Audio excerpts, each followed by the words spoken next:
그 할머니는 메달 같은 상자를 보냈습니다. 수신이는 20해 전 이미 세상을 떠난 아들이었습니다. 하지만 이 이야기의 진짜 비밀은 그 택배를 배달하던 우체부에게 숨어 있었습니다. 이야기가 시작되기 전 잠시 마음을 열어보세요. 좋아요와 구독은 다음 이야기를 이어주는 힘이 됩니다. 강원도 산골 마을 오일장이 서는 작은 우체국이 있었습니다. 매달 15일이 되면 한 할머니가 우체국 문을 열고 들어왔습니다. 손에는 언제나 똑같은 크기의 상자 하나를 들고 있었습니다.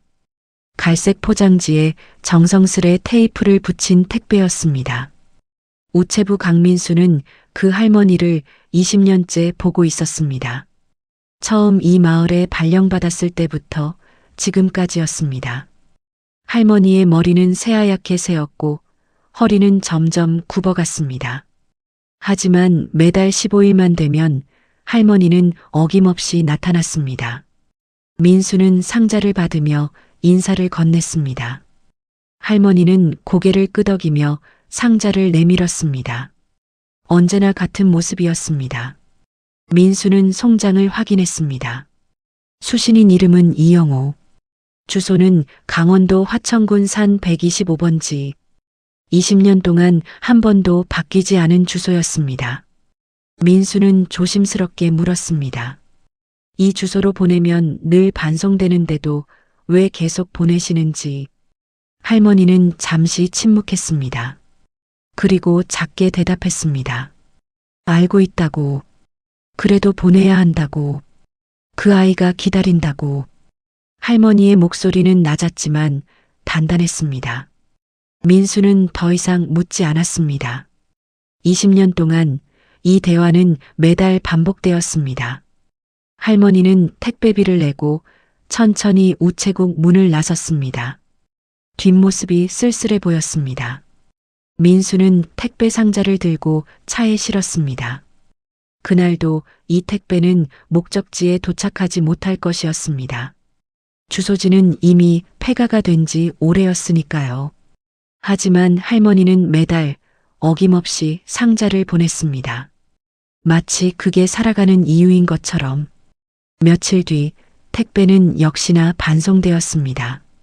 주소 불명, 수신인 부재. 민수는 반송된 택배를 들고 다시 할머니 집으로 향했습니다. 할머니는 마당에서 고추를 말리고 있었습니다. 민수가 상자를 내밀자 할머니는 상자를 받아들고 조용히 고개를 끄덕였습니다. 고생했다는 인사와 함께 민수는 참지 못하고 물었습니다. 20년 동안 궁금했던 질문이었습니다. 도대체 왜 매달 이걸 보내시는지. 할머니는 상자를 품에 안고 멀리 산을 바라봤습니다. 내 아들한테 보내는 거라고 했습니다. 그 아이가 그곳에 있다고 했습니다. 할머니의 목소리가 떨렸습니다. 민수는 더 이상 묻지 못했습니다. 할머니의 눈가에 눈물이 맺혀 있었습니다. 그날 밤 민수는 우체국 기록을 뒤져봤습니다. 이영호라는 이름을 검색했습니다. 20년 전 기록을 찾아보니 한 줄의 메모가 있었습니다. 수신인 사망, 주소지 폐가. 민수는 숨이 막혔습니다. 할머니는 20년 동안 죽은 아들에게 택배를 보내고 있었던 겁니다. 그 사실을 알면서도 매달 상자를 싸서 우체국으로 가져왔던 겁니다. 민수는 책상 앞에 앉아 한참을 멍하니 있었습니다. 다음 날 민수는 마을 이장을 찾아갔습니다. 박술래 할머니 아들 이야기를 아느냐고 물었습니다. 이장은 담배를 한 모금 빨고 천천히 고개를 끄덕였습니다. 영호를 안다고 했습니다. 그 집 외아들이었다고. 무슨 일이 있었냐고 민수가 물었습니다. 이장은 한숨을 쉬며 말했습니다. 군대에서 사고가 났다고. 한 20년도 더 됐다고. 훈련 중에 총기 오발 사고가 났는데 그 자리에서 숨졌다고. 민수는 손끝이 차가워졌습니다. 할머니는 그 뒤로 어떻게 지내셨냐고 물었습니다. 이장이 대답했습니다. 혼자 산다고. 남편도 일찍 돌아가셨고 아들마저 그렇게 보내고 그 뒤론 말수가 확 줄었다며 이장은 한숨을 쉬었습니다. 근데 이상한 게 하나 있다고 했습니다. 그 할머니가 매달 택배로 뭔가를 보낸다고. 민수는 이미 알고 있다고 했습니다. 이장이 말했습니다. 마을 사람들이 다 안다고. 죽은 아들한테 택배 보낸다고. 처음엔 다들 말렸는데 할머니가 듣질 않더라고. 이장은 담배를 끄며 말했습니다. 그게 할머니가 살아가는 방법인가 보다고. 민수는 그날 밤 잠을 이룰 수 없었습니다. 할머니의 얼굴이 자꾸 떠올랐습니다. 매달 15일 상자를 들고 우체국에 오시던 모습, 반송된 택배를 받으면서도 아무 말 없이 돌아가시던 뒷모습, 모든 게 이해되었습니다. 할머니는 아들이 죽었다는 걸 알고 있었습니다. 하지만 매달 택배를 보내는 게 그분이 아들과 이어져 있는 유일한 방법이었던 겁니다. 며칠 뒤 민수는 다시 할머니 집을 찾아갔습니다. 자신이 직접 배달해드리겠다고 말했습니다. 할머니가 보내시는 택배를 그 주소로 직접 가서 놓고 오겠다고. 할머니는 고개를 저었습니다. 그럴 필요 없다고 했습니다. 왜냐고 민수가 물었습니다. 할머니가 조용히 대답했습니다. 그 아이는 거기 없다고. 그럼 왜 매달 보내시냐고 민수가 물었습니다. 할머니가 민수를 바라봤습니다. 보내는 게 중요한 게 아니라고 했습니다. 그 아이를 생각하는 게 중요한 거라고. 그 말에 민수는 아무 대답도 할 수 없었습니다. 할머니는 천천히 자리에서 일어났습니다. 다음 달에도 보낼 거라고 했습니다. 그러니 그때도 받아달라고. 민수는 고개를 숙였습니다. 할머니는 민수의 어깨를 토닥였습니다. 고맙다고 했습니다. 내가 받아주니까 내가 보낼 수 있다고. 그 말이 민수의 가슴에 깊이 박혔습니다. 그날 밤 민수는 문득 궁금해졌습니다. 할머니가 보내는 상자 안에는 대체 무엇이 들어있을까? 20년 동안 매달 보낸 택배, 그 안에는 어떤 이야기가 담겨 있을까? 다음 달 15일이 되었습니다. 할머니는 어김없이 우체국에 나타났습니다. 손에는 똑같은 갈색 상자를 들고 있었습니다. 민수는 상자를 받으며 조심스럽게 물었습니다. 안에 무엇이 들었냐고. 할머니는 잠시 망설이다가 작게 웃었습니다. 그 아이가 좋아하던 것들이라고 했습니다. 양말, 속옷, 가끔은 과자라고. 군대 있을 때 자꾸 보내달라던 것들이라고. 할머니의 목소리가 떨렸습니다. 그때 내가 자주 못 보냈다고. 돈도 없고 바빠서. 그래서 지금이라도 보내는 거라고. 민수는 눈시울이 뜨거워졌습니다. 할머니는 20년 동안 아들이 살아있을 때 못해준 걸 지금이라도 하고 있었던 겁니다. 할머니는 택배비를 내고 천천히 우체국을 나섰습니다. 민수는 상자를 들고 한참을 그 자리에 서 있었습니다. 그리고 그날 결심했습니다. 이 택배만큼은 절대 반송하지 않겠다고. 할머니가 보낸 마음만큼은 어디론가 꼭 닿게 하겠다고. 그날 이후 민수는 할머니가 보낸 택배를 반송하지 않기로 했습니다. 대신 그 상자를 우체국 창고 한쪽에 조용히 쌓아두기로 했습니다. 할머니에게는 배달이 완료됐다고 말하기로 했습니다. 거짓말이었지만 차마 반송된 택배를 다시 할머니께 돌려드릴 수 없었습니다. 다음 달 15일이 왔습니다. 할머니는 어김없이 상자를 들고 나타났습니다. 민수는 상자를 받으며 이번엔 배달 완료 도장을 찍어드렸습니다. 할머니는 영수증을 받아들고 잠시 멈춰 섰습니다. 그리고 천천히 민수를 바라봤습니다. 고맙다는 말도 없이 그냥 고개만 끄덕였습니다. 하지만 그 눈빛에는 무언가 알고 있다는 듯한 빛이 스쳤습니다. 민수는 가슴이 철렁했습니다. 혹시 할머니가 눈치챈 걸까? 하지만 할머니는 아무 말 없이 우체국을 나섰습니다. 민수는 상자를 들고 창고로 향했습니다. 이미 지난달 상자가 한쪽 구석에 놓여 있었습니다. 민수는 그 옆에 이번 달 상자를 조심스럽게 내려놓았습니다. 두 개의 상자가 나란히 놓였습니다. 민수는 상자를 바라보며 한참을 서 있었습니다. 이 안에는 무엇이 들어 있을까?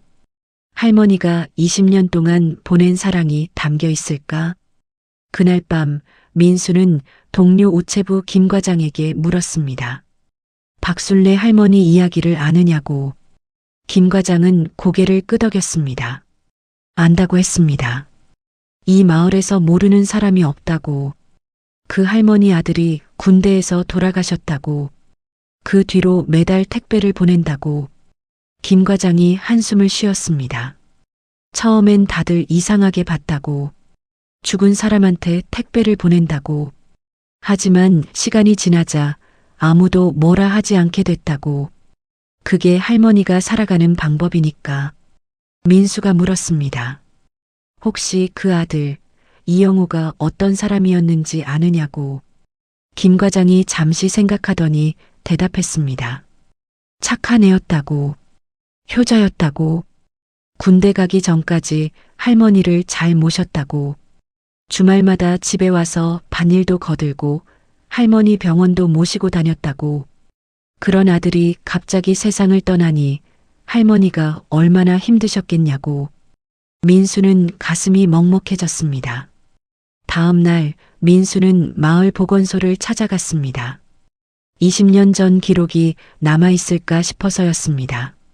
보건소 직원이 오래된 서류를 뒤져봤습니다. 한참을 찾더니 한 장의 서류를 꺼내왔습니다. 이영호, 1979년생, 2005년 사망, 사망 원인은 총기 사고, 유가족은 모친 박순례. 민수는 서류를 읽으며 손끝이 떨렸습니다. 유가족이 모친 한 명뿐이라는 게 가슴을 눌렀습니다. 보건소 직원이 조용히 말했습니다. 그때 할머니가 많이 힘드셨다고. 장례식 때 혼자서 모든 걸 치르셨다고. 친척도 별로 없고 도와줄 사람도 없어서 마을 사람들이 조금씩 도왔지만 할머니는 끝까지 혼자 버티셨다고. 민수는 보건소를 나서며 하늘을 올려다봤습니다. 봄바람이 불고 있었습니다. 하지만 가슴속은 차가웠습니다. 며칠 뒤 민수는 우체국 창고에 다시 들렀습니다. 두 개의 상자가 나란히 놓여 있었습니다. 민수는 그 상자를 바라보며 문득 생각했습니다. 이 상자들을 열어봐도 될까? 할머니가 보낸 마음을 확인해봐도 될까? 하지만 차마 손이 가지 않았습니다. 그건 할머니와 아들 사이의 이야기였습니다. 남이 함부로 열어볼 수 없는 것이었습니다. 민수는 상자를 그대로 두고 창고를 나섰습니다. 다음 달 15일이 또 왔습니다. 할머니는 세 번째 상자를 들고 나타났습니다.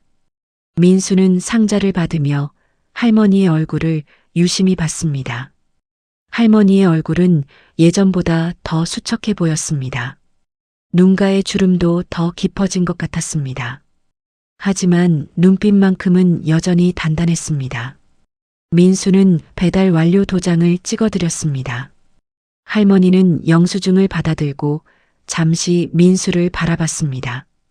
그리고 작게 말했습니다. 고맙다고. 덕분에 마음이 편하다고. 민수는 고개를 숙였습니다. 할머니는 천천히 우체국을 나섰습니다.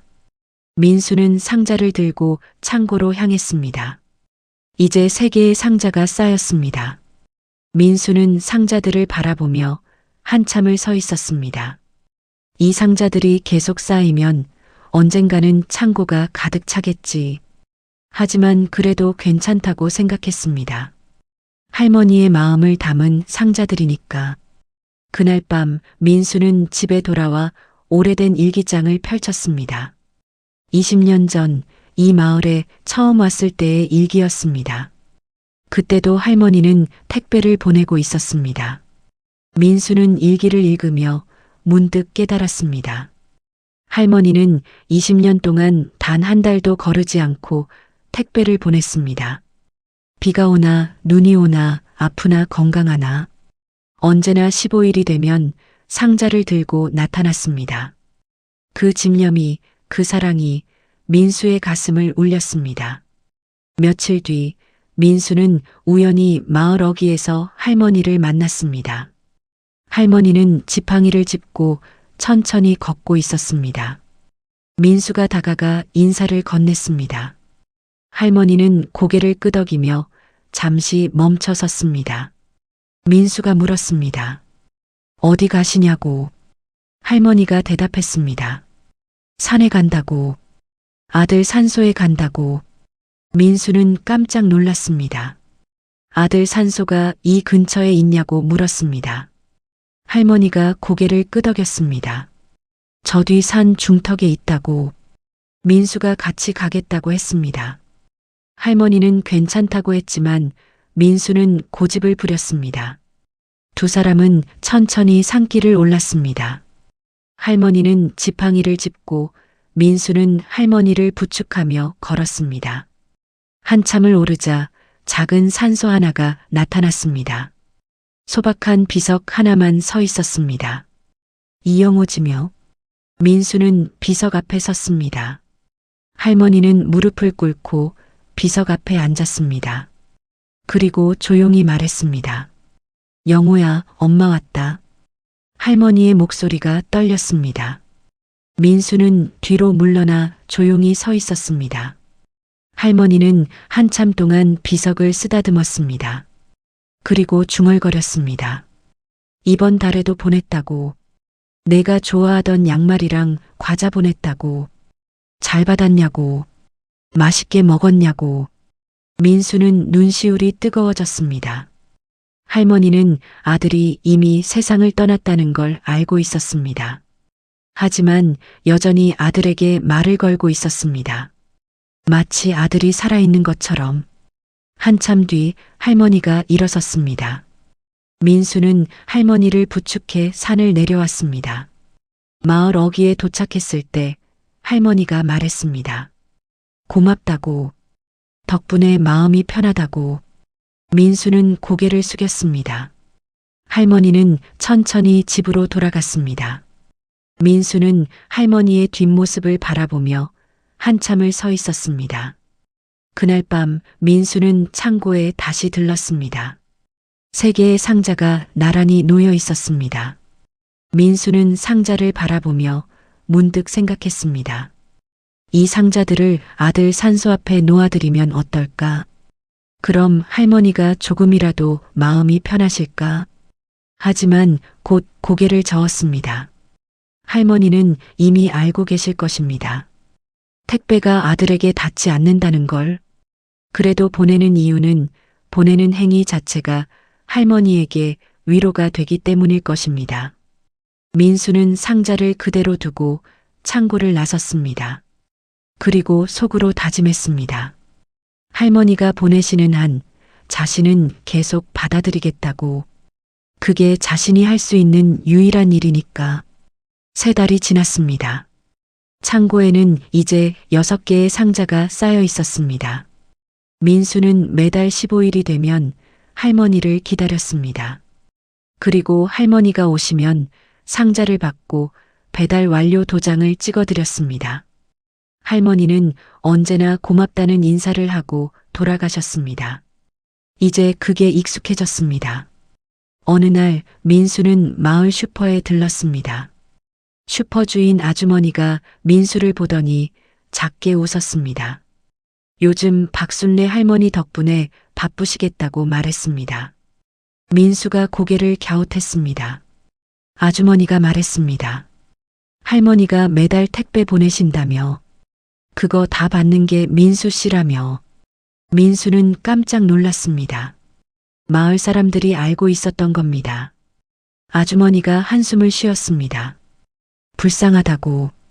아들 잃고 20년째 저러신다고. 처음엔 다들 말렸는데 이젠 아무도 뭐라 안 한다고. 그게 할머니 사는 이유니까. 민수는 아무 말도 하지 못했습니다. 슈퍼를 나서는데 마을 사람 몇 명이 모여서 수군거리고 있었습니다. 민수가 지나가자 사람들이 고개를 끄덕이며 인사했습니다. 그리고 작게 속삭였습니다. 저 우체부 참 착하다고. 할머니 택배 매번 받아준다고. 민수는 얼굴이 화끈거렸습니다. 자신은 그저 할 수 있는 일을 했을 뿐인데 마을 사람들은 그걸 대단하게 여기고 있었습니다. 며칠 뒤 민수는 마을 보건소에서 간호사를 만났습니다. 간호사가 민수를 보더니 반갑게 인사했습니다. 그리고 조용히 물었습니다. 박순례 할머니 요즘 어떠시냐고.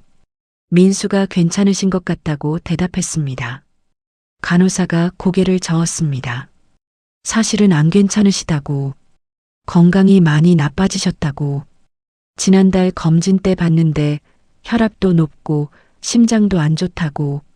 민수는 가슴이 철렁했습니다. 간호사가 말했습니다. 할머니한테 병원 가시라고 했는데 안 가신다고 하더라고. 괜찮다고. 아직 할 일이 남았다고 하시더라고. 민수는 할머니가 말한 할 일이 무엇인지 알 것 같았습니다. 아들에게 택배를 보내는 일. 그게 할머니가 살아가는 이유였습니다. 그날 밤 민수는 할머니 집 앞을 지나갔습니다. 불이 켜져 있었습니다. 민수는 잠시 멈춰서서 창문 너머를 바라봤습니다. 할머니가 마루에 앉아 뭔가를 하고 계셨습니다. 자세히 보니 상자를 포장하고 계셨습니다. 다음 달에 보낼 택배를 미리 준비하시는 것 같았습니다. 할머니는 천천히 양말을 개어 상자에 넣었습니다. 그리고 과자 봉지를 하나 더 넣었습니다. 마지막으로 편지 한 장을 넣었습니다. 할머니는 상자 뚜껑을 닫고 정성스레 테이프를 붙였습니다. 민수는 그 모습을 보며 눈시울이 뜨거워졌습니다. 할머니는 매달 이렇게 혼자서 상자를 준비하고 계셨습니다.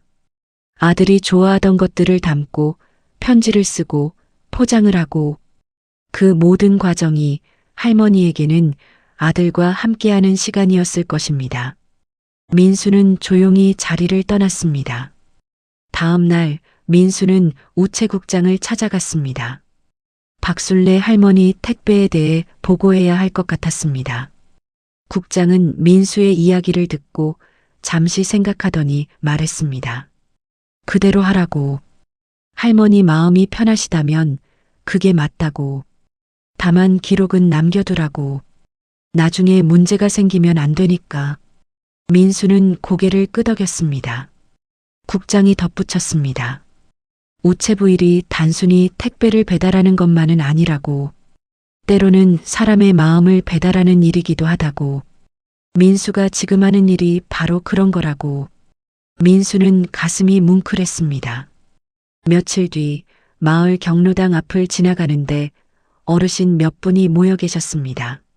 민수가 인사를 하자 한 어르신이 말했습니다. 박순례 씨 참 대단하다고. 20년째 저렇게 아들 생각한다고. 다른 어르신이 맞장구 쳤습니다. 우리도 자식 있지만 저렇게까지는 못한다고. 또 다른 어르신이 한숨을 쉬었습니다. 그래도 외아들인데 얼마나 마음이 아프겠냐고. 민수는 어르신들의 대화를 들으며 마음이 무거워졌습니다. 할머니의 이야기가 마을 전체의 이야기가 되어 있었습니다. 그날 저녁 민수는 창고에 들렀습니다. 6개의 상자가 나란히 놓여 있었습니다. 민수는 상자를 바라보며 문득 생각했습니다. 이 상자들 안에는 어떤 편지가 들어있을까? 할머니가 아들에게 무슨 말을 하고 계실까? 민수는 상자 하나를 들어 올렸습니다. 가벼웠습니다. 안에 든 것은 양말 몇 켤레, 과자 봉지, 그리고 편지 한 장뿐일 것입니다. 하지만 그 안에 담긴 마음은 세상 그 무엇보다 무거웠을 것입니다. 민수는 상자를 다시 내려놓았습니다. 그리고 조용히 창고를 나섰습니다. 다음 달 15일이 다가왔습니다. 민수는 평소처럼 우체국에서 할머니를 기다렸습니다. 하지만 시간이 지나도 할머니가 오시지 않았습니다. 1시간이 지나고 2시간이 지났습니다. 민수는 불안해졌습니다. 20년 동안 단 한 번도 거르지 않으셨던 분인데 오늘은 왜 안 오실까? 민수는 우체국을 나서 할머니 집으로 향했습니다. 집 앞에 도착하니 대문이 닫혀 있었습니다. 민수가 대문을 두드렸습니다. 한참을 기다려도 아무 대답이 없었습니다. 민수는 이웃집 문을 두드렸습니다. 이웃 아주머니가 문을 열었습니다. 민수가 할머니를 찾는다고 하자 아주머니가 한숨을 쉬었습니다. 할머니 어젯밤에 쓰러지셔서 지금 병원에 계셔요. 민수는 가슴이 철렁했습니다. 어느 병원이냐고 물었습니다. 아주머니가 대답했습니다. 읍내에 있는 해성 종합병원이요. 민수는 곧장 차를 몰아 병원으로 향했습니다. 병원에 도착해 할머니 병실을 찾았습니다. 할머니는 침대에 누워 계셨습니다. 창백한 얼굴, 가는 숨소리. 민수는 병실 문 앞에서 한참을 서 있었습니다. 그때 간호사가 나왔습니다. 민수가 할머니 상태를 물었습니다. 간호사가 조용히 대답했습니다. 심장이 많이 약해지셨다고, 오래 버티기 힘들 것 같다고. 민수는 다리에 힘이 풀렸습니다. 민수는 병실 안으로 들어갔습니다.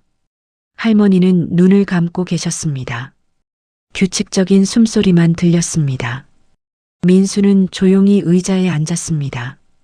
한참을 그렇게 앉아 있었습니다.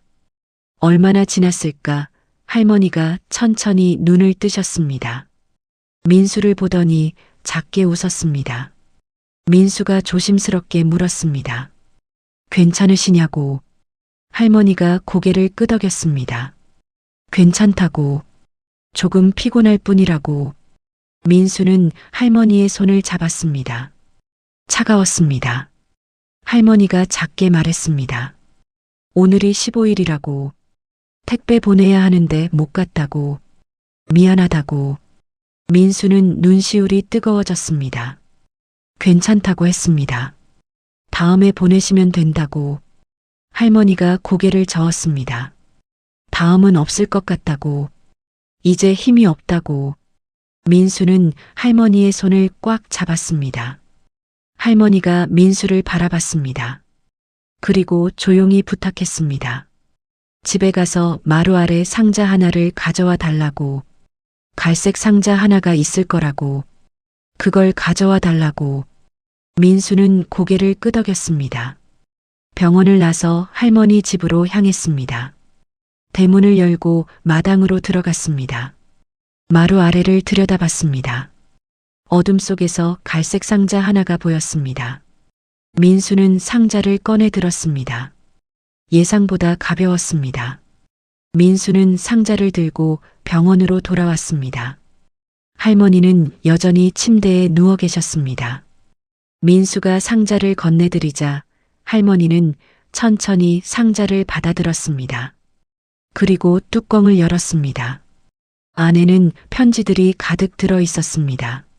낡은 편지지, 바랜 잉크.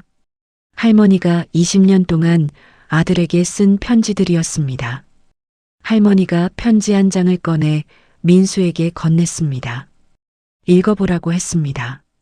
민수는 편지를 펼쳤습니다. 영호야, 엄마다. 오늘도 너한테 양말 보냈다. 군대 춥다며. 따뜻하게 입고 다녀라. 밥은 잘 먹고 다니니. 엄마는 괜찮다. 내 걱정 말고 잘 지내라. 엄마는 내가 건강하게 있는 게 제일 좋다. 사랑한다, 우리 아들. 민수는 편지를 읽으며 눈물이 났습니다. 할머니는 20년 동안 이렇게 아들에게 편지를 써왔던 겁니다. 아들이 이미 세상을 떠났다는 걸 알면서도 할머니가 또 다른 편지를 꺼냈습니다. 영호야, 오늘은 내 생일이구나. 29살. 벌써 그렇게 됐네. 엄마는 내가 어제 태어난 것 같은데. 케이크는 못 사줘도 괜찮지. 내가 좋아하던 초코파이 보냈다. 맛있게 먹어라. 생일 축하한다, 아들아. 민수는 편지를 내려놓았습니다. 할머니가 조용히 말했습니다. 매달 편지를 썼다고. 택배 보낼 때마다 넣었다고. 그 아이가 읽을 수 없다는 걸 알지만 그래도 쓰고 싶었다고. 민수는 아무 말도 할 수 없었습니다. 할머니가 또 다른 편지를 꺼냈습니다. 영호야, 오늘 꿈에서 너를 봤다. 군복 입고 환하게 웃고 있더라. 엄마한테 손 흔들면서. 엄마도 반가워서 달려갔는데 내가 자꾸 멀어지더라. 엄마가 아무리 불러도 대답이 없고 그래서 울면서 깼다. 꿈에서라도 자주 보고 싶다. 보고 싶다, 아들아. 민수는 편지를 읽으며 가슴이 찢어지는 것 같았습니다. 할머니는 20년 동안 이렇게 혼자 아들을 그리워하고 계셨던 겁니다. 할머니가 상자 안에서 마지막 편지 한 장을 꺼냈습니다. 그리고 민수에게 건넸습니다. 이건 아직 안 보낸 거라고. 이번 달에 보내려던 거라고. 민수는 편지를 펼쳤습니다. 영호야, 엄마가 이제 곧 내 곁으로 갈 것 같다. 오래 기다렸지. 미안하다. 엄마가 너무 오래 혼자 살았구나. 이제 가서 너 만나면 그동안 못 해준 것들 다 해줄게. 맛있는 것도 많이 해주고 따뜻한 옷도 입혀주고 엄마 품에 안겨서 푹 쉬어라. 많이 힘들었지. 이제 다 괜찮다. 곧 갈게. 사랑한다, 우리 아들. 민수는 편지를 읽고 울음이 터졌습니다. 할머니는 이미 알고 계셨던 겁니다. 자신의 시간이 얼마 남지 않았다는 걸. 그래서 마지막 편지를 준비하셨던 겁니다. 할머니가 민수의 손을 잡았습니다. 그리고 조용히 부탁했습니다. 이 편지를 영호 산소에 놓아달라고. 그리고 창고에 있는 상자들도 다 가져다 놓아달라고. 그게 할머니의 마지막 부탁이라고. 민수는 고개를 끄덕였습니다. 꼭 그렇게 하겠다고 약속했습니다. 할머니는 안심한 듯 눈을 감았습니다. 그리고 작게 중얼거렸습니다. 영호야, 엄마 간다. 조금만 기다려라. 민수는 할머니의 손을 꽉 잡고 한참을 그렇게 앉아 있었습니다. 며칠 뒤 할머니는 조용히 눈을 감으셨습니다. 병원 침대에서 평화롭게 마지막까지 아들 이름을 부르시며 민수는 장례를 치르는 동안 눈물을 멈출 수 없었습니다. 마을 사람들이 모두 모여 할머니를 배웅했습니다. 장례식장은 조용했지만 따뜻했습니다. 할머니의 영정 사진 옆에는 아들 영호의 사진도 함께 놓였습니다. 20년 만에 다시 만난 모자였습니다. 장례가 끝난 뒤 민수는 약속을 지키기 위해 우체국 창고로 향했습니다. 6개의 상자가 그대로 놓여 있었습니다. 민수는 상자들을 하나씩 차에 실었습니다. 그리고 할머니가 준 마지막 편지도 함께 챙겼습니다. 민수는 차를 몰아 산으로 향했습니다. 영호의 산소 앞에 도착했습니다. 민수는 상자들을 하나씩 산소 앞에 내려놓았습니다. 그리고 마지막 편지를 비석 앞에 올려놓았습니다. 민수는 무릎을 꿇고 두 손을 모았습니다. 영호 씨, 할머니가 보낸 겁니다. 20년 동안 매달 보내셨던 거예요. 이제 할머니가 당신 곁으로 가셨습니다. 부디 할머니를 잘 맞아주세요. 민수는 한참을 그렇게 앉아 있었습니다. 바람이 불었습니다. 나뭇잎이 살랑거렸습니다. 마치 누군가 대답하는 것 같았습니다. 민수는 천천히 일어섰습니다. 그리고 산을 내려왔습니다. 며칠 뒤 민수는 우체국장을 찾아갔습니다. 할머니 이야기를 모두 말씀드렸습니다. 국장은 조용히 듣고 계시다가 한참 뒤에 말했습니다. 수고했다고. 잘했다고. 우체부의 일이 그런 거라고. 단순히 물건을 배달하는 게 아니라 마음을 전하는 거라고. 민수는 고개를 끄덕였습니다. 그날 밤 민수는 집에 돌아와 일기를 썼습니다. 박순례 할머니와 아들 영호의 이야기를, 20년 동안 이어진 택배의 이야기를, 그리고 마지막 문장을 이렇게 썼습니다. 사랑은 끝나지 않는다. 죽음조차 가로막을 수 없다. 한 달이 지났습니다. 할머니가 떠나신 지 한 달이 지났습니다. 민수는 여전히 매달 15일이 되면 할머니가 오실 것만 같았습니다. 우체국 문이 열릴 때마다 고개를 들었습니다. 하지만 할머니는 오시지 않았습니다. 빈자리가 너무 컸습니다. 어느 날 민수는 창고를 정리하다가 한 상자를 발견했습니다. 할머니가 보내신 상자 중 하나가 아직 남아 있었습니다. 산소에 가져다 놓지 못한 상자였습니다. 민수는 상자를 들어 올렸습니다. 무게가 느껴졌습니다. 민수는 한참을 망설이다가 상자를 열었습니다. 안에는 예상대로 양말과 과자, 그리고 편지 한 장이 들어 있었습니다. 민수는 편지를 꺼내 펼쳤습니다. 영호야, 오늘은 비가 온다. 내가 어릴 때 비 오는 날이면 엄마 치마폭에 숨곤 했지. 무섭다고. 천둥 소리 무섭다고. 그때 엄마가 안아주면 금방 잠들곤 했어.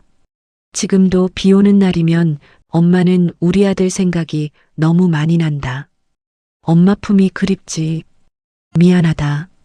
이제 안아줄 수가 없구나. 민수는 편지를 읽으며 눈시울이 뜨거워졌습니다. 할머니의 글씨는 떨리고 있었습니다. 마지막 몇 글자는 번져 있었습니다. 아마 눈물이 떨어진 것 같았습니다. 민수는 편지를 조심스럽게 접어 다시 상자에 넣었습니다. 그리고 상자를 들고 산으로 향했습니다. 영호의 산소 앞에는 지난번 가져다 놓은 상자들이 그대로 있었습니다. 비바람에 조금 낡았지만 여전히 그 자리를 지키고 있었습니다. 민수는 마지막 상자를 다른 상자들 옆에 조심스럽게 내려놓았습니다. 이제 7개의 상자가 나란히 놓였습니다. 민수는 비석 앞에 무릎을 꿇었습니다. 할머니가 마지막으로 쓴 편지가 떠올랐습니다. 곧 갈게. 조금만 기다려라. 민수는 중얼거렸습니다. 할머니, 이제 영호 씨 만나셨죠? 바람이 불었습니다. 나뭇잎이 흔들렸습니다. 민수는 한참을 그렇게 앉아 있다가 천천히 일어났습니다. 며칠 뒤 민수는 우체국에서 평소처럼 업무를 보고 있었습니다. 그때 낯선 남자 한 명이 우체국으로 들어왔습니다. 40대 중반쯤 되어 보이는 남자였습니다. 얼굴이 수척하고 눈가에 피로가 가득했습니다. 남자는 카운터 앞에 서서 민수를 바라봤습니다. 그리고 조용히 물었습니다. 박순례 할머니를 아십니까? 민수는 고개를 끄덕였습니다. 알고 있다고, 한 달 전에 돌아가셨다고 대답했습니다. 남자의 얼굴이 굳어졌습니다. 한참을 말이 없더니 작게 중얼거렸습니다. 늦었구나. 민수는 남자를 자세히 봤습니다. 어디선가 본 듯한 얼굴이었습니다. 남자가 주머니에서 낡은 사진 한 장을 꺼냈습니다.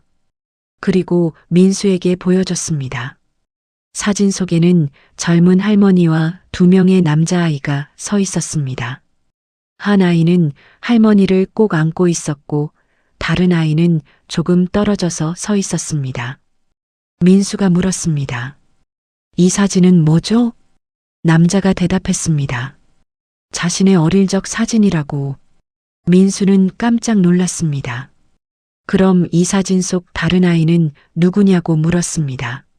남자가 조용히 대답했습니다. 이영우라고. 할머니의 아들이라고. 민수는 숨이 막혔습니다.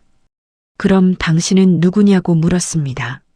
남자는 한참을 침묵하다가 천천히 입을 열었습니다. 자신도 할머니의 아들이라고. 민수는 그 자리에 얼어붙었습니다. 남자가 말을 이었습니다. 자신은 할머니의 첫째 아들이라고. 하지만 어릴 때 아버지를 따라 서울로 갔고 그 뒤로 연락이 끊겼다고. 할머니와 동생 영호는 시골에 남았고 자신은 서울에서 자랐다고. 민수는 아무 말도 할 수 없었습니다. 남자가 사진을 다시 들여다봤습니다. 그리고 떨리는 목소리로 말했습니다. 몇 년 전 어머니를 찾으려고 마을에 왔었다고. 하지만 용기가 없어서 그냥 돌아갔다고. 이번에 다시 왔는데 너무 늦었다고. 민수는 남자를 바라봤습니다. 남자의 눈가에 눈물이 맺혀 있었습니다. 민수가 조심스럽게 물었습니다. 할머니가 돌아가셨다는 걸 어떻게 아셨냐고. 남자가 대답했습니다. 마을 사람한테 들었다고. 그리고 할머니가 20년 동안 동생에게 택배를 보냈다는 이야기도 들었다고. 남자의 목소리가 떨렸습니다. 어머니는 저는 찾지 않으셨나요? 민수는 대답할 수 없었습니다. 할머니가 첫째 아들 이야기를 한 적이 없었기 때문입니다. 남자는 고개를 숙였습니다. 그리고 한참을 그렇게 서 있었습니다. 민수는 남자에게 할머니 산소 위치를 알려드렸습니다. 남자는 고개를 끄덕이고 우체국을 나섰습니다. 민수는 남자의 뒷모습을 바라보며 가슴이 답답했습니다. 그날 저녁 민수는 산으로 올라갔습니다. 혹시 그 남자가 아직 있을까 싶어서였습니다. 산소 앞에 도착하니 남자가 비석 앞에 무릎을 꿇고 있었습니다. 어깨가 떨리고 있었습니다. 울고 있는 것 같았습니다. 민수는 조용히 뒤에 서서 기다렸습니다. 한참 뒤 남자가 일어났습니다. 그리고 민수를 보더니 작게 인사했습니다. 민수가 물었습니다. 괜찮으시냐고. 남자가 고개를 저었습니다. 괜찮지 않다고. 하지만 어쩔 수 없다고. 이미 늦었으니까. 민수는 남자에게 할머니 이야기를 들려줬습니다. 20년 동안 매달 택배를 보낸 이야기. 죽은 아들을 그리워하며 살아온 이야기. 마지막까지 아들 이름을 부르며 눈을 감은 이야기. 남자는 조용히 듣고 있었습니다. 그리고 마지막에 물었습니다. 어머니는 저는 기억하셨을까요? 민수는 잠시 망설이다가 대답했습니다. 모른다고. 하지만 분명 기억하고 계셨을 거라고. 남자는 고개를 끄덕였습니다. 두 사람은 한참을 말없이 서 있었습니다. 해가 지고 있었습니다. 석양빛이 산소를 비추고 있었습니다. 남자가 조용히 말했습니다. 제가 어머니께 못해드린 게 너무 많습니다. 민수는 아무 대답도 하지 못했습니다. 남자는 비석을 한 번 더 쓰다듬고 산을 내려갔습니다. 민수도 천천히 뒤를 따랐습니다. 그날 밤 민수는 잠을 이룰 수 없었습니다. 할머니에게 아들이 둘이었다는 사실이 자꾸 떠올랐습니다. 그런데 왜 할머니는 한 아들에게만 택배를 보냈을까? 다른 아들은 왜 찾지 않았을까? 민수는 문득 깨달았습니다. 할머니는 찾을 수 없었던 게 아니라 찾지 않았던 것일지도 모른다고. 어쩌면 할머니에게도 말할 수 없는 이유가 있었을지도 모른다고. 며칠 뒤 민수는 다시 그 남자를 만났습니다. 남자는 마을 입구 버스 정류장에 서 있었습니다. 짐을 들고 떠날 준비를 하고 있었습니다. 민수가 다가가 인사했습니다. 남자도 고개를 끄덕였습니다. 민수가 물었습니다. 이제 가시냐고. 남자가 대답했습니다. 그렇다고. 더 이상 여기 있어봤자 소용없으니까. 민수는 남자에게 할머니가 남긴 편지 이야기를 했습니다. 택배마다 편지가 들어 있었다고. 혹시 당신에게도 남긴 편지가 있을지 모른다고. 남자의 눈빛이 흔들렸습니다.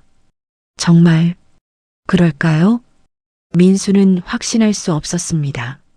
하지만 혹시 모른다고 했습니다. 할머니 집에 가보시라고 권했습니다. 남자는 잠시 망설이다가 고개를 끄덕였습니다. 두 사람은 함께 할머니 집으로 향했습니다. 대문을 열고 안으로 들어갔습니다. 집은 비어 있었습니다. 먼지가 쌓여 있었고 적막했습니다. 민수와 남자는 집 안을 천천히 둘러봤습니다. 방, 마루, 부엌. 하지만 편지는 보이지 않았습니다. 남자는 실망한 표정으로 고개를 저었습니다.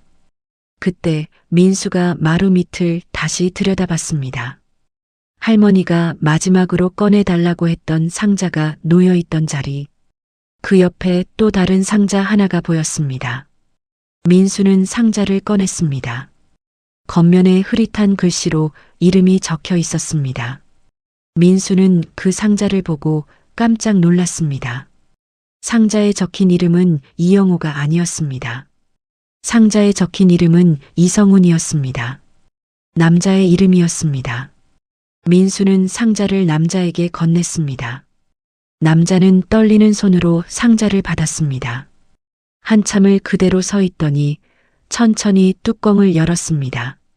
안에는 편지들이 가득 들어 있었습니다. 남자는 편지 한 장을 꺼내 펼쳤습니다. 성훈아, 엄마다. 잘 지내니? 서울 생활은 어떠니? 밥은 잘 챙겨 먹니? 엄마는 내가 걱정된다. 전화라도 한번 해주면 좋겠구나. 보고 싶다. 엄마가. 남자의 손이 떨렸습니다. 두 번째 편지를 꺼냈습니다. 성훈아, 오늘은 내 생일이구나. 35살. 벌써 그렇게 됐네. 케이크는 못 사주지만 마음으로 축하한다. 건강하게 잘 지내라. 엄마는 항상 내 편이야. 남자는 편지를 읽으며 눈물을 흘렸습니다. 세 번째, 네 번째 편지를 연달아 꺼냈습니다. 모두 남자에게 쓴 편지였습니다. 할머니는 죽은 아들에게만 편지를 쓴 게 아니었습니다. 살아있는 아들에게도 편지를 쓰고 있었습니다. 다만 보내지 못했을 뿐이었습니다. 남자는 상자 바닥에서 마지막 편지를 꺼냈습니다. 그리고 펼쳤습니다. 성훈아, 엄마가 이제 곧 떠날 것 같다. 너한테 미안하다. 엄마가 너를 붙잡지 못했구나. 내 아버지를 따라 서울 간 이후로 단 한 번도 전화하지 않았지. 엄마가 원망스러웠겠지. 동생만 챙기고 너는 버렸다고 생각했겠지. 하지만 아니란다. 엄마는 너도 사랑했어. 너무 사랑했어. 그래서 붙잡을 수가 없었어. 내가 서울에서 더 나은 삶을 살기를 바랐어. 시골에 있는 엄마 때문에 발목 잡히지 않기를 바랐어. 그게 엄마가 너를 사랑하는 방법이었단다. 미안하다. 그리고 사랑한다. 엄마가. 남자는 편지를 읽고 그 자리에 주저앉았습니다. 어머니. 울음이 터져 나왔습니다. 민수는 옆에 조용히 앉았습니다. 한참을 그렇게 있었습니다. 남자가 눈물을 닦으며 말했습니다. 어머니가 자신을 잊은 줄 알았다고. 동생만 사랑하고 자신은 버린 줄 알았다고. 그래서 원망했다고. 미워했다고. 하지만 어머니는 자신도 사랑하고 있었다고. 다만 표현하지 못했을 뿐이었다고. 민수는 남자의 어깨를 토닥였습니다. 남자는 상자 안의 편지를 모두 꺼내 읽었습니다. 수십 통의 편지. 할머니가 20년 동안 쓴 편지들이었습니다. 한 장 한 장 읽을 때마다 남자의 눈물이 멈추지 않았습니다.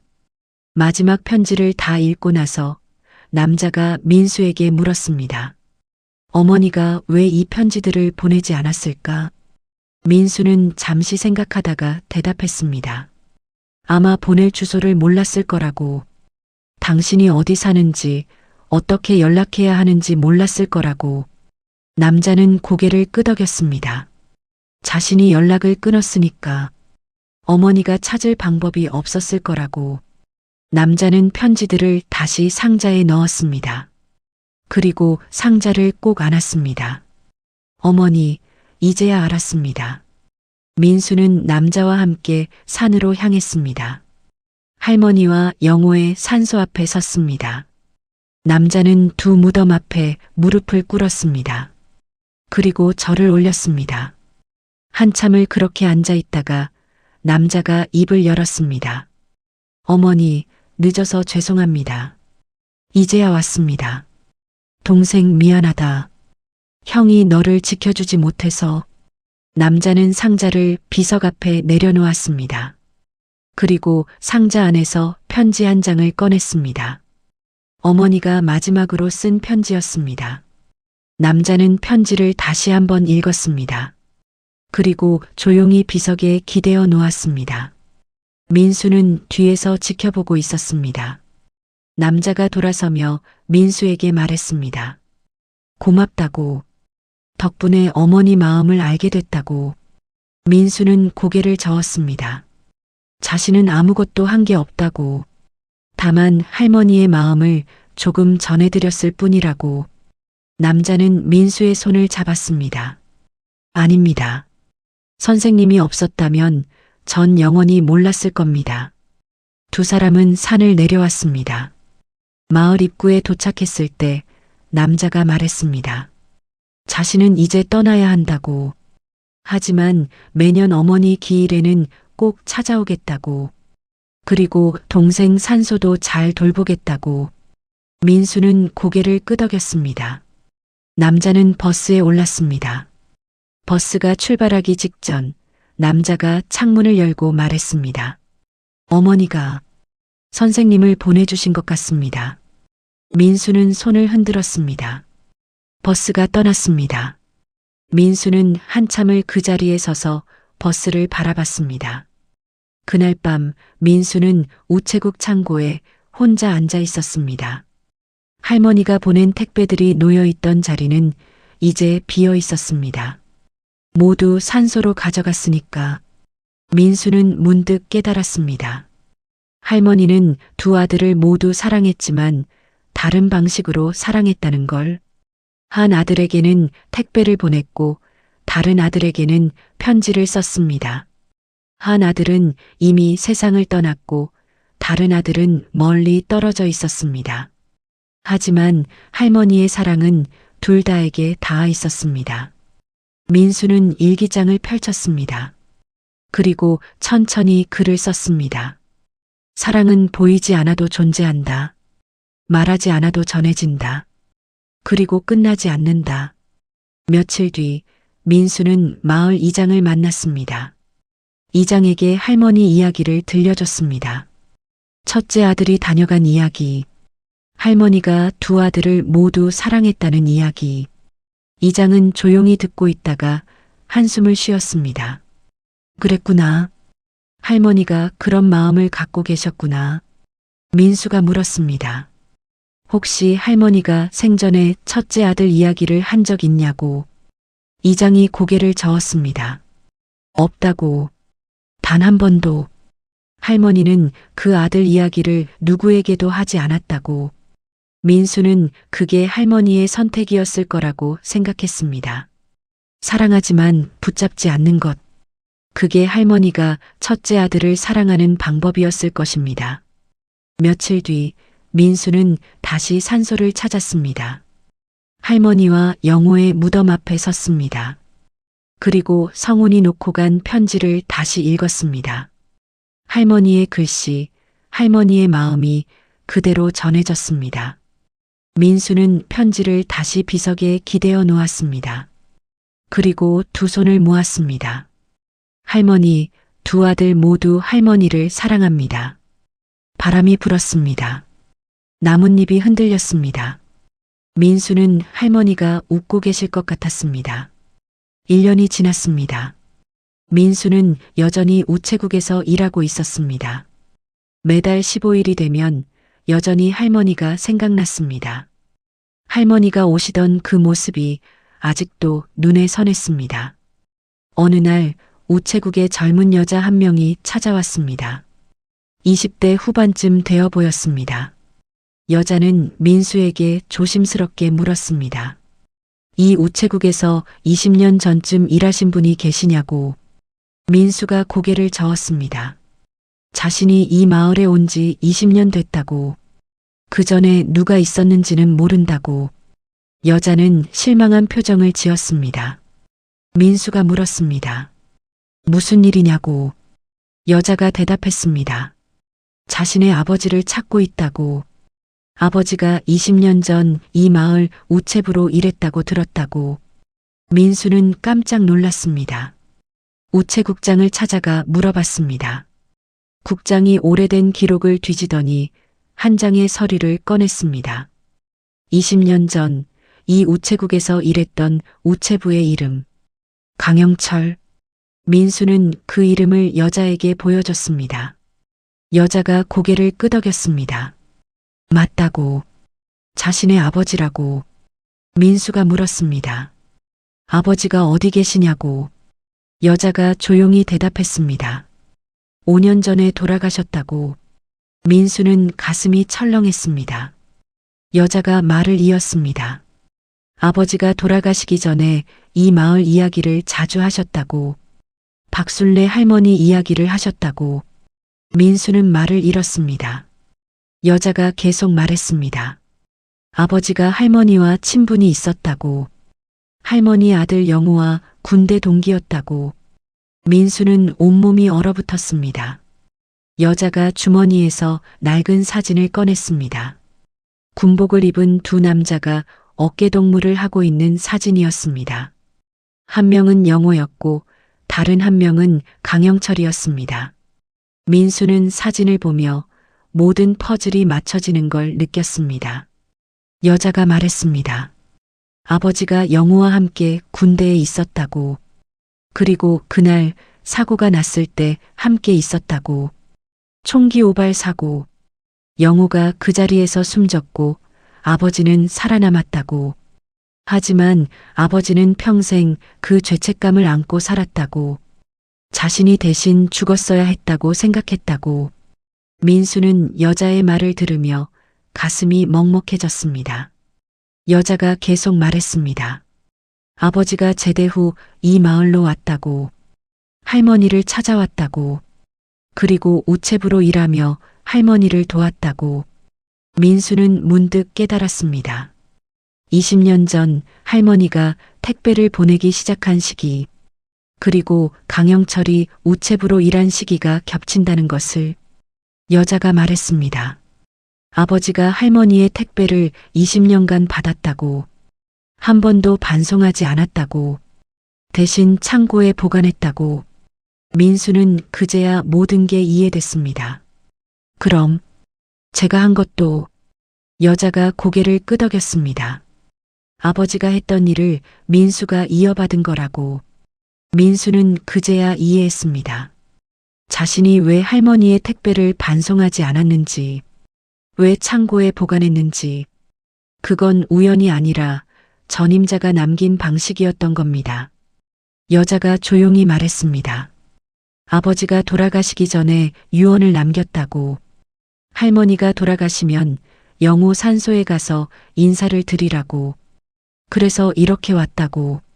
민수는 여자와 함께 산으로 향했습니다. 영호의 산소 앞에 섰습니다. 여자는 비석 앞에 무릎을 꿇었습니다. 그리고 절을 올렸습니다. 영호 아저씨, 제 아버지가 보낸 인사입니다.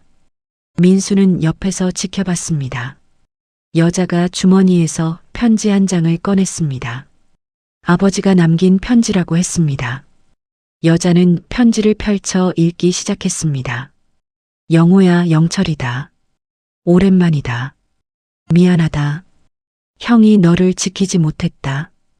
그날 내가 대신 죽었어야 했는데 평생 미안했다. 그래서 너희 어머니를 돌봤다. 내가 할 수 있는 유일한 일이었으니까.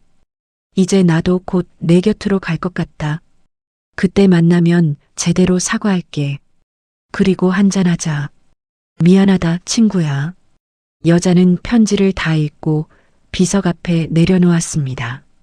그리고 한참을 그렇게 앉아 있었습니다. 민수는 모든 게 이해되었습니다. 강영철은 평생 죄책감을 안고 살았고 그래서 할머니를 도왔던 겁니다. 할머니의 택배를 받아주고 반송하지 않고 보관해뒀던 겁니다. 그게 그가 할 수 있는 유일한 속죄였던 겁니다. 여자가 일어서며 민수에게 말했습니다. 고맙다고. 아버지 뜻을 전할 수 있어서 다행이라고. 민수는 고개를 끄덕였습니다. 두 사람은 산을 내려왔습니다. 마을 입구에서 여자가 민수에게 물었습니다. 혹시 할머니 산소도 근처에 있냐고. 민수가 고개를 끄덕였습니다. 영호 산소 바로 옆에 있다고. 여자는 다시 산으로 올라갔습니다. 할머니 산소 앞에 무릎을 꿇었습니다. 할머니, 제 아버지가 평생 할머니를 걱정했습니다. 여자는 절을 올리고 한참을 그렇게 앉아 있었습니다. 민수는 뒤에서 조용히 지켜봤습니다. 해가 기울고 있었습니다. 석양빛이 두 무덤을 비추고 있었습니다. 할머니와 영호, 그리고 영철. 세 사람이 다시 만난 것 같았습니다. 여자가 일어서며 민수에게 말했습니다. 이제 마음이 편하다고. 아버지 유언을 다 이뤘다고. 민수는 여자와 함께 산을 내려왔습니다. 마을 입구에서 여자가 버스를 기다렸습니다. 민수가 물었습니다. 다시 오실 거냐고. 여자가 고개를 끄덕였습니다. 매년 아버지 기일에 오겠다고. 그리고 할머니와 영호에게도 인사드리겠다고. 버스가 도착했습니다. 여자는 버스에 올랐습니다. 출발하기 직전 여자가 창문을 열고 말했습니다. 선생님도 아버지처럼 좋은 사람이에요. 민수는 손을 흔들었습니다. 버스가 떠났습니다. 민수는 한참을 그 자리에 서서 버스를 바라봤습니다. 그날 밤 민수는 일기를 썼습니다. 오늘 알게 된 진실. 강영철이 할머니를 도왔던 이유. 그리고 자신이 그 일을 이어받게 된 이유. 모든 게 우연이 아니었습니다. 모든 게 연결되어 있었습니다. 사랑은 한 사람에게서 끝나지 않고 다른 사람에게로 이어진다는 것을. 2년이 지났습니다. 민수는 여전히 우체국에서 일하고 있었습니다. 매달 15일이 되면 여전히 할머니를 생각했습니다. 하지만 이제는 슬프지 않았습니다. 할머니의 사랑이 여전히 이어지고 있다는 걸 알았으니까. 어느 날 민수는 우체국에서 소포 하나를 받았습니다. 발신인은 이성훈, 할머니의 첫째 아들이었습니다. 민수는 소포를 열었습니다. 안에는 편지 한 장과 사진 한 장이 들어 있었습니다. 사진은 할머니 산소 앞에서 찍은 것이었습니다. 성훈이 무릎을 꿇고 절을 올리고 있는 모습이었습니다. 민수는 편지를 펼쳤습니다. 민수 선생님 고맙습니다. 덕분에 어머니 마음을 알게 됐습니다. 저는 이제 매년 어머니를 찾아뵙고 있습니다. 그리고 동생 산소도 잘 돌보고 있습니다. 언젠가 선생님과 다시 만날 날을 기대합니다. 감사합니다. 이성훈 올림. 민수는 편지를 읽으며 미소를 지었습니다. 며칠 뒤 민수는 또 다른 소포를 받았습니다. 이번 발신인은 강민지, 영철의 딸이었습니다. 민수는 소포를 열었습니다. 안에는 낡은 노트 한 권이 들어 있었습니다. 아버지의 일기장이라는 메모가 붙어 있었습니다. 민수는 일기장을 펼쳤습니다. 첫 페이지에 이렇게 적혀 있었습니다. 박순례 할머니 택배 기록. 민수는 숨을 멈췄습니다. 영철이 20년간 할머니의 택배를 기록한 노트였습니다. 날짜, 내용물, 할머니의 상태. 하나하나 세세하게 적혀 있었습니다. 민수는 페이지를 넘겼습니다. 2005년 3월 15일. 할머니가 첫 택배를 보내셨다. 영호가 떠난 지 한 달이 지났다. 할머니는 많이 수척해지셨다. 택배 안에는 양말과 편지가 들어 있었다. 나는 이 택배를 반송하지 않기로 했다. 이게 내가 영호에게 할 수 있는 마지막 일이다. 민수는 계속 읽었습니다. 2007년 12월 15일. 할머니가 오늘도 택배를 보내셨다. 겨울이라 날씨가 추운데도 오셨다. 할머니의 손이 많이 거칠어지셨다. 나는 할머니께 장갑을 드렸다. 할머니는 고맙다고 하시며 받으셨다. 2010년 5월 15일. 할머니가 넘어지셔서 다리를 다치셨다는 소식을 들었다. 하지만 오늘도 택배를 보내러 오셨다. 지팡이를 짚고 오셨다. 나는 할머니를 부축해 드렸다. 할머니는 괜찮다고 하시며 웃으셨다. 민수는 한 장 한 장 넘기며 읽었습니다. 영철은 20년 동안 할머니를 지켜봤습니다. 단 한 번도 거르지 않고 기록했습니다. 할머니의 모든 순간을 기억하고 싶었던 것 같았습니다. 마지막 페이지에 도착했습니다. 2024년 10월 15일. 할머니가 오늘 오시지 않았다. 걱정이 된다. 내일 찾아뵙겠다. 이 기록을 여기서 끝낸다. 이제 내 역할도 끝난 것 같다. 후임자에게 부탁한다. 할머니를 잘 돌봐달라. 나는 이제 영호에게로 간다. 민수는 일기장을 덮었습니다. 눈물이 났습니다. 영철은 마지막까지 할머니를 걱정했습니다. 그리고 자신의 역할을 민수에게 넘겨준 겁니다. 민수는 일기장을 소중히 책상 서랍에 넣었습니다. 며칠 뒤 민수는 산으로 향했습니다. 할머니와 영호, 그리고 이제는 성훈이 세운 영철의 작은 비석도 그 옆에 있었습니다. 민수는 새 무덤 앞에 무릎을 꿇었습니다. 할머니, 영호 씨, 영철 씨, 모두 편히 쉬세요. 바람이 불었습니다.